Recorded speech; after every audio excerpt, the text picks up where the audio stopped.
नमस्कार दोस्तों, स्वागत है आपका हमारे YouTube चैनल जरधारी क्लासेस में। दोस्तों, उत्तराखंड वन दरोगा एग्जाम में हम यहाँ पे लाए हैं आपके लिए टॉपिक वाइज एमसीक्यू सीरीज। और हमारा यहाँ पे टॉपिक चल रहा है जो आपके सिलेबस में सेकंड यूनिट है, मैटर, नेचर एंड बिहेवियर। तो इसके संबंध में अभी तक हम 150 क्वेश्चन हो यानी 3 पार्ट हम चर्चा कर चुके हैं, 3 पार्ट हम ला चुके हैं और आज ये चौथा पार्ट है। तो शुरू करते हैं दोस्तों। मैटर, नेचर एंड बिहेवियर जो टॉपिक है इसका चौथा पार्ट है और इसमें कुछ महत्वपूर्ण प्रश्नों के बारे में चर्चा करेंगे। साथ साथ आपको बता दें, उत्तराखंड वन दरोगा एग्जाम के लिए आपके लिए 12 मॉडल पेपर और 5 प्रीवियस ईयर पेपर, जिनका लिंक आपको मिल जाएगा वीडियो के डिस्क्रिप्शन में, आप उनसे देख सकते हैं ये किस प्रकार के प्रश्न एग्जाम में पूछे जा सकते हैं। तो शुरू करते हैं दोस्तों आज का टॉपिक। पहला क्वेश्चन है, रंग वाले घटक यानी डाई को नीले अथवा काले रंग की स्याही से पृथक किया जाता है बाय इवोपरेशन से यानी वाष्पीकरण से, क्रिस्टलीकरण द्वारा, प्रभाजी आसवन द्वारा यानी फ्रैक्शनल डिस्टिलेशन द्वारा, या इनमें से कोई नहीं। तो ये एग्जाम्पल आपने 9th की जो बुक है उसमें आपका ये टॉपिक है, तो वहां पर आपने जरूर देखा होगा। रंग वाले घटक यानी डाई को नीले अथवा काले रंग की स्याही से पृथक किया जाता है वाष्पीकरण विधि से। तो क्वेश्चन नंबर 1 का हो जाएगा ए ऑप्शन सही आंसर। इसमें क्या हो जाएगा कि जो डाई हो जाएगी वो इवोपरेट हो जाएगी, वाष्पीकृत हो जाएगी और स्याही, शुद्ध स्याही, नीले अथवा काले रंग की शुद्ध स्याही वहां पे पृथक हो जाएगी। क्वेश्चन नंबर 2, नाभिक से दूर जाने पर कक्षों की ऊर्जा। तो जैसे जैसे कक्ष नाभिक से दूर जाते हैं तो कक्षों की ऊर्जा क्या हो जाती है, बढ़ती जाती है। क्वेश्चन नंबर 2 का ए ऑप्शन। क्वेश्चन नंबर 3, जब एक घने जंगल के आच्छादन से सूर्य की किरण गुजरती है तो हम क्या अवलोकन करते हैं, कॉम्पटन प्रभाव, टिंडल प्रभाव, फोटो इलेक्ट्रॉनिक प्रभाव, या इनमें से कोई नहीं। तो इस प्रभाव को कहते हैं टिंडल प्रभाव। आपने देखो कई बार आप सुबह सुबह उठते हैं, खिड़की खोलते हैं, अगर धूप अंदर आ रही है तो वहां पे छोटे छोटे पार्टिकल, छोटे छोटे कण वो मोशन करते हैं, गति करते हुए नजर आते हैं। तो उस प्रभाव को भी टिंडल प्रभाव ही कहा जाता है। इसमें क्या होता है, कणों द्वारा प्रकाश का प्रकीर्णन किया जाता है। ठीक है, तो इस प्रभाव को कहते हैं टिंडल प्रभाव। और जंगल में भी, ये घने जंगल में भी आच्छादन से सूर्य की किरण जब गुजरती है, घने जंगल में जब सूर्य की किरण आती है तो वहां पर भी ऐसे पार्टिकल दिखाई देते हैं, तो इसे कहते हैं टिंडल प्रभाव। अब टिंडल प्रभाव ये कौन सा मिक्सर दिखाता है, तो ये दिखाता है कोलाइड।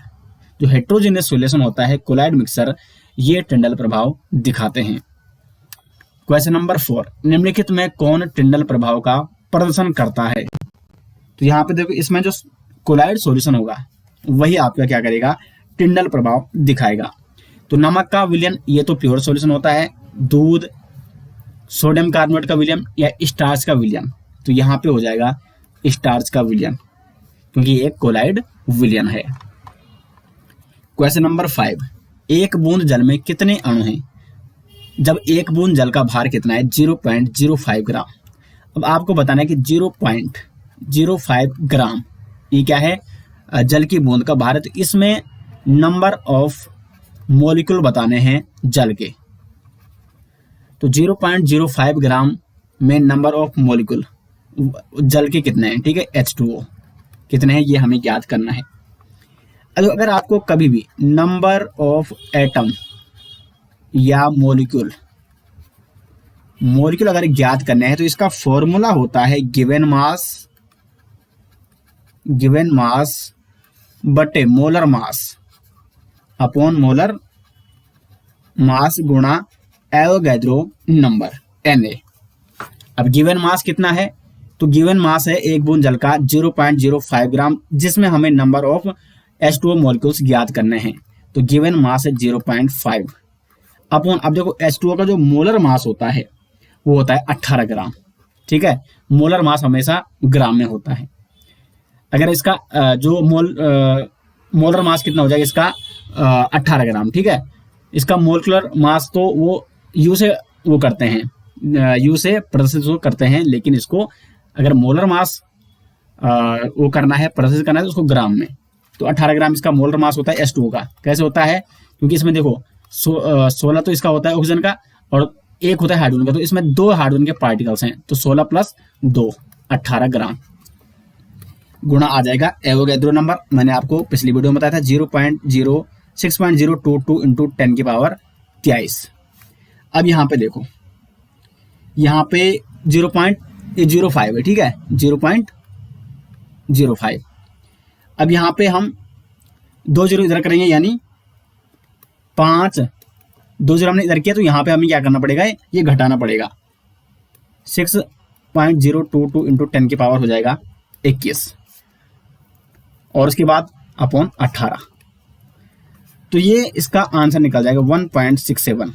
5 इंटू 0.022 अपॉन 18 कितना आ जाएगा, 1.67। अगर आप इसको कैलकुलेट करेंगे इंटू 10 की पावर 21, तो 1.67 इंटू 10 की पावर 21, यानी इसका हो जाएगा ए ऑप्शन सही आंसर। तो किसी भी मॉलिक्यूल्स अगर बाहर दिया गया है, तो अगर आप नंबर ऑफ मॉलिक्यूल्स आपको कैसे निकालने हैं, नंबर ऑफ एटम भी आप इसी प्रकार निकालेंगे। अब यहाँ पे तो वाटर दे रखा है, मॉलिक्यूल्स दे रखा है, अगर यहाँ पे हाइड्रोजन दिया होता तो नंबर आपको एटम निकालने थे, या कोई भी एटम दिया होता तो आपको नंबर ऑफ एटम ज्ञात करने थे। क्वेश्चन नंबर 6, कैथोड किरणों में क्या उपस्थित रहता है? तो कैथोड किरणों में रहता है इलेक्ट्रॉन। कैथोड किरणें हैं इलेक्ट्रॉन, और एनोड किरणें क्या होते हैं, वो प्रोटॉन होते हैं। कैथोड किरणें में कौन सा चार्ज होता है, निगेटिव चार्ज होता है। क्वेश्चन नंबर 7, जल, पेट्रोल और स्पिट, ये स्पिट है यहाँ पे, स्पिट के वाष्पीकरण का दर सही प्रकार से चुने। तो सबसे ज्यादा जो वाष्पीकरण होता है वो पेट्रोल का होता है, उसके बाद स्पिट का, उसके बाद जल का। क्वेश्चन नंबर 8, एसटीपी पर 4 ग्राम CO2 का आयतन होता है। तो एसटीपी पर हमेशा आयतन कितना होता है, 22.4 लीटर। तो क्वेश्चन नंबर 8 का हो जाएगा ए ऑप्शन। क्वेश्चन नंबर 9, निम्नलिखित में कौन तत्व नहीं है, यानी एलिमेंट्स नहीं है। तो कोलाइड यहाँ पे एलिमेंट्स नहीं है। कोलाइड क्या होते हैं, हेट्रोजीनियस सॉल्यूशन होते हैं, हेट्रोजीनियस मिक्सर होते हैं, ये एलिमेंट्स नहीं होते हैं। तो डी ऑप्शन हो जाएगा। क्वेश्चन नंबर 10 की ओर बढ़ते हैं। 2 अघुलनशील द्रवों के मिश्रण को पृथक किया जाता है। अब देखो ये इमिसिबल है, अघुलनशील द्रव हैं, तो अगर हमें इन्हें पृथक करना है तो पृथकारी कीप द्वारा, ए ऑप्शन हो जाएगा हम यहाँ पे सही आंसर। ये सारे दोस्तों एग्जाम्पल आपको एनसीईआरटी बुक में मिल जाएंगे। तो कंप्लीट आपको एनसीईआरटी करनी, जो आपके सिलेबस दिया गया है वो सारे टॉपिक आपको एनसीईआरटी से कवर करने हैं, और उसी एनसीईआरटी बेस पर आपके लिए 12 मॉडल पेपर भी बनाए गए हैं वनदुर्गा एग्जाम के लिए। 100 नंबर के, यानी टोटल 1200 क्वेश्चन प्लस 5 उसमें प्रीवियस ईयर पेपर भी है, तो 500 क्वेश्चन 100 नंबर के, जो 2021 में वनदुर्गा एग्जाम हुआ था।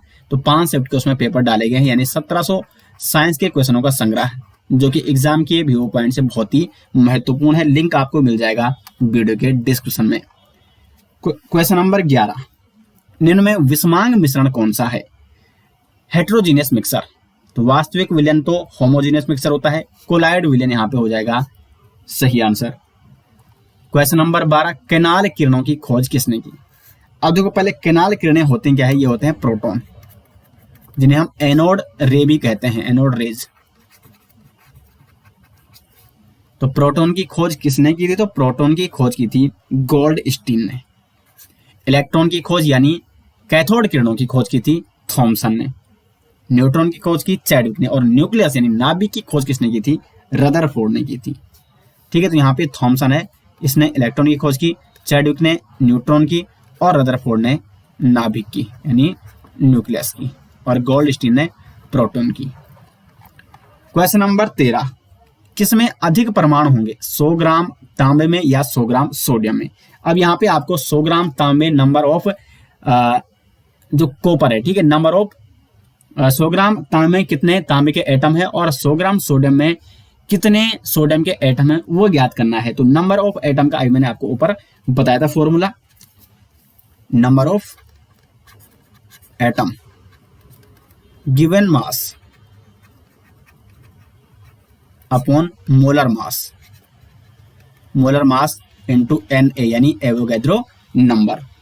अब हम कॉपर यानी तांबे की बात करें, तो नंबर ऑफ कॉपर एटम, तो गिवन मास कितना है 100 ग्राम, 100 ग्राम अपॉन कॉपर का जो मोलर मास होता है वो 63 होता है, और गुणा इसमें 6.022 इंटू 10 की पावर 23 करेंगे। तो इसको जो दोस्तों कंप्लीट सोल्व करके आ रहा है वो आ रहा है 0.9 इंटू 10 की पावर 24 आ रहा है। जबकि अगर हम नंबर ऑफ सोडियम एटम की बात करें, नंबर ऑफ सोडियम एटम, तो ये भी वही है, गिवन मास है 100 ग्राम सोडियम, अपॉन जो मोलर मास होता है सोडियम का वो कितना होता है 23 गुणा 6.022 इंटू 10 की पावर 23। तो अगर आप इतना भी रखोगे तो फिर आप यहाँ पे अपने आप ही ज्ञात हो रहा है कि 23 का भाग 100 में देना है, इसको आप कॉमन मान लो दोनों में, ठीक है, ये इससे कट जाएगा। तो 23 का भाग 100 में देना है, 63 का भाग 100 में देना है, किस में ज्यादा संख्या प्राप्त होगी, इसमें, यानी नंबर ऑफ एटम किस में ज्यादा है। कुल मिला के ये क्या होता है 2.6 इंटू 10 की पावर 24 आ रहा है। तो कुल मिला के यहाँ पे 2.6 आ रहा है और यहाँ पे 0.9 आ रहा है, तो इसमें नंबर ऑफ एटम ज्यादा है सोडियम में, सोडियम एटम। तो किस में अधिक परमाणु होंगे, 100 ग्राम सोडियम में। ए ऑप्शन हो जाएगा सही आंसर। इस प्रकार आपको नंबर ऑफ एटम या नंबर ऑफ मॉलिक्यूल्स ज्ञात करने हैं। क्वेश्चन नंबर 14, परमाणु द्रव्यमान इकाई है। तो परमाणु द्रव्यमान इकाई है कार्बन 12 परमाणु के द्रव्यमान का 12वां भाग। क्वेश्चन नंबर 15, निम्न में एलिमेंट्स यानी तत्व कौन सा है। तो हीरा यहाँ पे एलिमेंट्स है, बाकी पीतल एक मिक्स धातु है, मिश्र धातु है। तो यहाँ पे एलिमेंट्स कौन हो जाएगा, हीरा हो जाएगा। क्वेश्चन नंबर 16, दो परमाणु में उपस्थित न्यूट्रॉन की संख्या समान है किंतु उनमें उपस्थित प्रोटॉन की संख्या भिन्न है, उनके बीच निम्न में कौन संबंध है। तो यहाँ पे न्यूट्रॉन की संख्या समान है, यानी ये क्या हो जाएगा, सम न्यूट्रॉनिक हो जाएगा। 16 का सी ऑप्शन। सम न्यूट्रॉनिक के कुछ एग्जाम्पल 6C14 यानी कार्बन 14, नाइट्रोजन 14, नाइट्रोजन 15, ठीक है, और ऑक्सीजन 16। अब यहाँ पे देखो ये इसका एटॉमिक नंबर यानी प्रोटॉन की संख्या है, प्रोटॉनों की संख्या, और ये इसका क्या है, मास है। तो प्रोटॉनों की संख्या प्लस न्यूट्रॉनों की संख्या इक्वल टू मास होता है। तो 6 कार्बन में, ठीक है, 6 प्लस 6 में प्रोटॉन है, तो इसमें मास इसका कितना है 14। तो न्यूट्रॉनों की संख्या है, न्यूट्रॉनों की संख्या इसमें कितने हो जाएगी, इसमें हो जाएगी 8। फिर अगर नाइट्रोजन की बात करें तो देखो 7 इसमें प्रोटॉन है और 8 इसमें न्यूट्रॉन हो जाएंगे, तो 8 7 15। और ऑक्सीजन में भी 8 इसमें प्रोटॉन है प्लस 8 इसमें न्यूट्रॉन हो जाएंगे, तो 16 इसका मास आ जाएगा। 16, 8 से 14, ठीक है, 14 15 और 16। तो देखो 8 8 8 न्यूट्रॉन सही में क्या है, कॉमन है, तो सम न्यूट्रॉनिक है ये। कार्बन, नाइट्रोजन और ऑक्सीजन ये तीनों एटम क्या है, सम न्यूट्रॉनिक। क्वेश्चन नंबर 17, सिलेंडर में भरा हुआ द्रवित पेट्रोलियम गैस एलपीजी है। तो लिक्विड पेट्रोलियम गैस यानी ये क्या है, द्रव है। 18 है, निम्न में कौन नोबेल गैस है।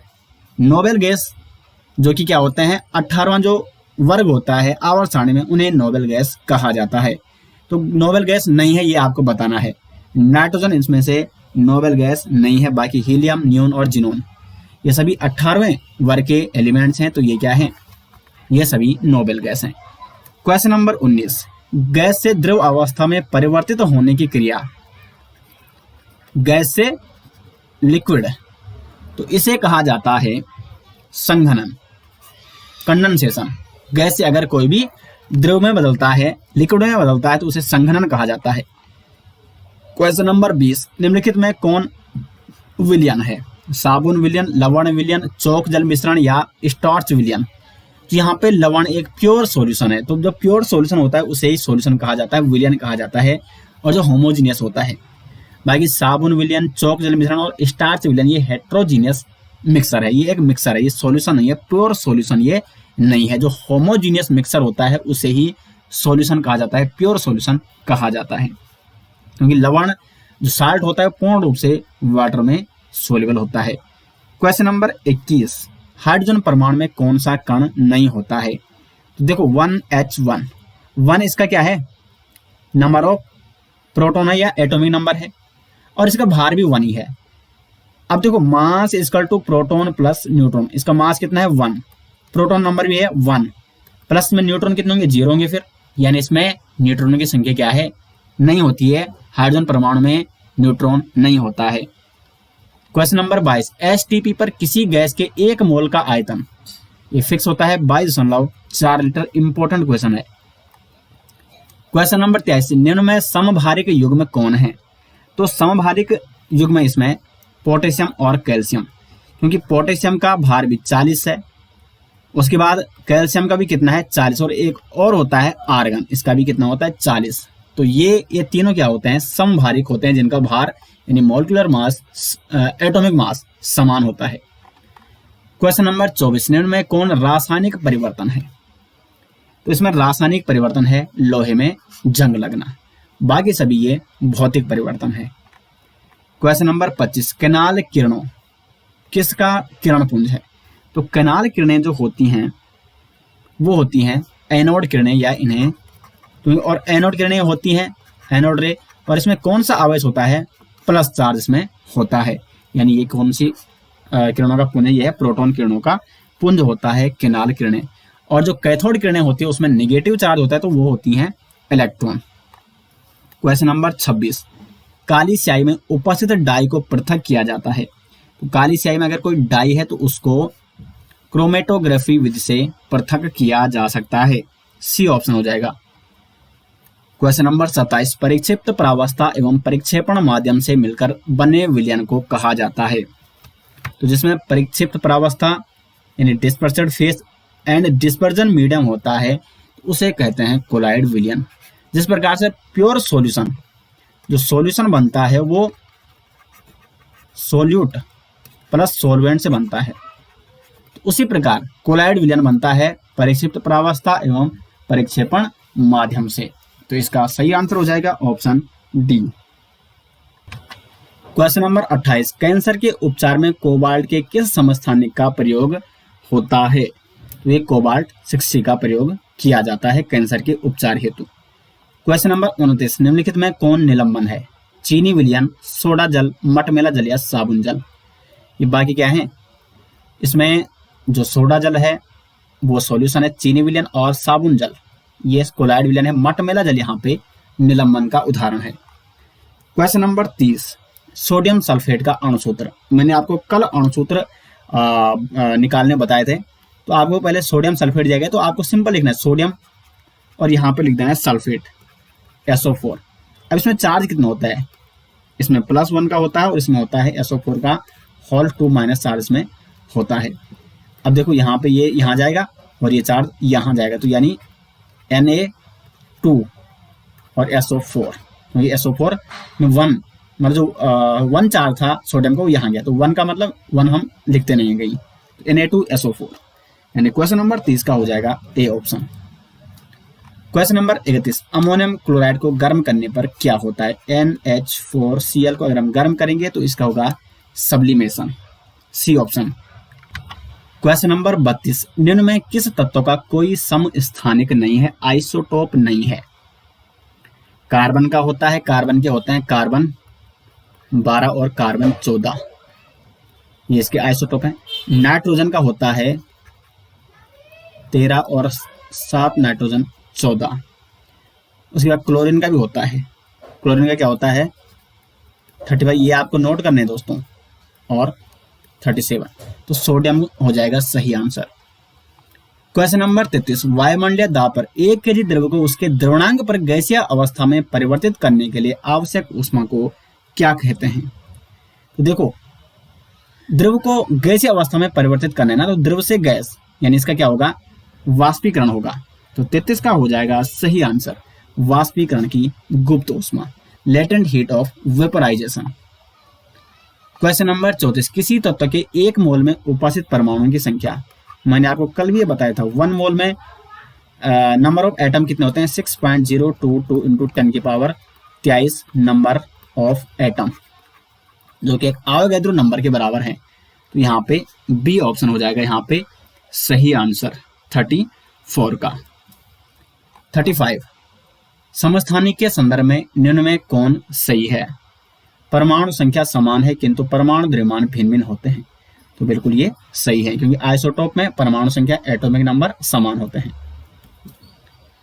36, निम्न में कौन सही नहीं है? ठोस पदार्थ के कणों की गतिज ऊर्जा न्यूनतम होती है, द्रव तरल होते हैं किंतु ठोस नहीं, बिल्कुल सही। वाष्पीकरण की क्रिया द्रव की सतह के अंदर होती है, ये यहाँ पे सही आंसर हो जाएगा, क्योंकि ये सही नहीं है। वाष्पीकरण की जो क्रिया होती है वो द्रव की सतह पर होती है, सतह के अंदर नहीं होती है। तो यहाँ पे सही नहीं है वो बताना था, तो ये हो जाएगा, ये सही नहीं है। 37 है, आणविक द्रव्यमान 120 वाले यौगिक का सरल सूत्र CH2O है। यौगिक का अणुसूत्र क्या है? CH2O, ये एक क्या है? एल्डिहाइड है, और इसको क्या कहा जाता है? फॉर्मेल्डिहाइड कहा जाता है। ठीक है, CH2O। अब यहाँ पे ये तो इसने सरल सूत्र, सिंपल सूत्र दे रखा है, लेकिन इसका अगर हम आणविक द्रव्यमान 120 है तो इसका फिर सूत्र क्या होगा? यौगिक का अणुसूत्र क्या होगा अगर आणविक द्रव्यमान 120 है? अगर हम इसकी बात करें CH2O, तो इसका आणविक द्रव्यमान कितना है? CH2 और O है ना, तो कार्बन का होता है 12, हाइड्रोजन का 1 होता है, इसमें 2 है तो 2 हो जाएगा इसका एटॉमिक मास, और ऑक्सीजन का हो जाएगा 16। तो इसका है 16 और 2 18 और 12 30, तो इसका तो 30 ग्राम है CH2O, जो ये सिंपल सूत्र ही दे रखा है, लेकिन हमें 120 ग्राम वाले का निकालना है। तो पहले इसका एवरेज देखो, 12 अनुपात देखो, 12:2:16, यानी ये आ रहा है इस प्रकार से। ठीक है, तो अब हमें क्या करना है? सेम मल्टीप्लिकेशन करना है। ठीक है, 12 चको 48 हो जाएगा अनुपात, 2 चको 8 हो जाएगा, और 16 चको 64, ये हो रहा है 120। तो 12 चको यानी 4 एटम और चाहिए, तो कार्बन 4 हो जाएगा, 2 चको 8, ठीक है, तो ये हो जाएगा H8, इसका 8 है। ठीक है, यहाँ पे 2 थे, अब यहाँ पे 8 है, तो H8 हो जाएगा। और ऑक्सीजन कितने हैं? 16 गुणा 4 के हमने, तो ऑक्सीजन के 4 हो जाएंगे, तो C4H8O4, बी ऑप्शन हो जाएगा सही आंसर। और ये आ रहा है टोटल 120 ग्राम। क्वेश्चन नंबर 38, न्यूट्रॉन के आविष्कारक। तो न्यूट्रॉन के आविष्कारक हैं चैडविक। ठीक है, न्यूट्रॉन के आविष्कारक कौन है? चैडविक। 39 है, प्रोटॉन की खोज करने वाले वैज्ञानिक। तो गोल्डस्टीन ने प्रोटॉन की खोज की थी। क्वेश्चन नंबर 40, निम्न में कौन भौतिक परिवर्तन नहीं है? तो भौतिक परिवर्तन यहाँ पे नहीं है मोमबत्ती का जलना, बाकी लोहे का पिघलना, लोहा पिघलकर लोहा ही रहेगा, लकड़ी को काटेंगे तो लकड़ी को काटकर वो लकड़ी ही रहेगी, पानी का उबलना ये भौतिक परिवर्तन है, मोमबत्ती का जलना ये एक रासायनिक परिवर्तन है। क्वेश्चन नंबर 41, तत्व ए और बी की संयोजकता क्रमशः 3 और 2 है। ए की संयोजकता है 3 और बी की संयोजकता है 2, तो इनको फिर इस प्रकार से हमें लिखना होता है, हो जाएगा A2B3, 2 यहाँ लिखना है और 3 यहाँ पे लिखना है, A2B3 हो जाएगा इसका यौगिक का सूत्र। इस प्रकार यौगिक सूत्र आपको लिखना है। क्वेश्चन नंबर 42, कैल्शियम फॉस्फेट का अणुसूत्र। सिंपल सा है, अणुसूत्र कैसे लिखना है? कैल्शियम लिखो पहले और फिर फॉस्फेट भी लिख डालो। अब इसकी कैल्शियम की जो कैल्शियम में चार्ज होता है 2+ का, और फॉस्फेट में होता है 3- का चार्ज, तो माइनस प्लस से फर्क नहीं पड़ेगा, इसको यहाँ लिख डालो और इसको यहाँ लिख डालो, तो CA3PO4 का होल ट्वाइस, CA3PO4 का होल ट्वाइस 42 का हो जाएगा सी ऑप्शन। 43, नेफ्थलीन की गोली कुछ समय बाद बिना कोई अवशेष छोड़े गायब हो जाती है, तो कुल मिला के ये ठोस से सीधे गैस में बदल गई, ये कहलाएगा सब्लिमेशन। 44 है, जल का वाष्प में परिवर्तन। तो जल का वाष्प में परिवर्तन होता है भौतिक परिवर्तन, क्योंकि वाष्प को फिर हम ठंडा करके जल में कन्वर्ट कर सकते हैं और जल को फिर ठंडा करके बर्फ में कन्वर्ट कर सकते हैं। तो बर्फ टू जल, जल टू वाष्प, ये एक भौतिक परिवर्तन है। क्वेश्चन नंबर 45, अशुद्धियों के कारण द्रव का क्वथनांक। बॉइलिंग पॉइंट अशुद्धियों के कारण द्रव का हमेशा क्या हो जाता है? बढ़ जाता है। तो दोस्तों ये रहे इस पार्ट के 45 महत्वपूर्ण क्वेश्चन। उम्मीद करते हैं आपको वीडियो पसंद आएगी। ये सारे क्वेश्चन आपके एनसीईआरटी जो आपकी बुक है, जो आपका सिलेबस है, उस पर बेस्ड है, और उम्मीद कर रहे हैं आपको ये लेक्चर पसंद आ रहे होंगे। अगर आपको लेक्चर पसंद आ रहे हैं तो कमेंट बॉक्स में अपनी राय जरूर दें, और इसी प्रकार के मॉडल पेपर और प्रीवियस ईयर पेपर अगर वंदरवा के आप लेना चाहते हैं तो लिंक आपको मिल जाएगा वीडियो के डिस्क्रिप्शन में। तो मिलते हैं दोस्तों नेक्स्ट वीडियो, तब तक के लिए धन्यवाद।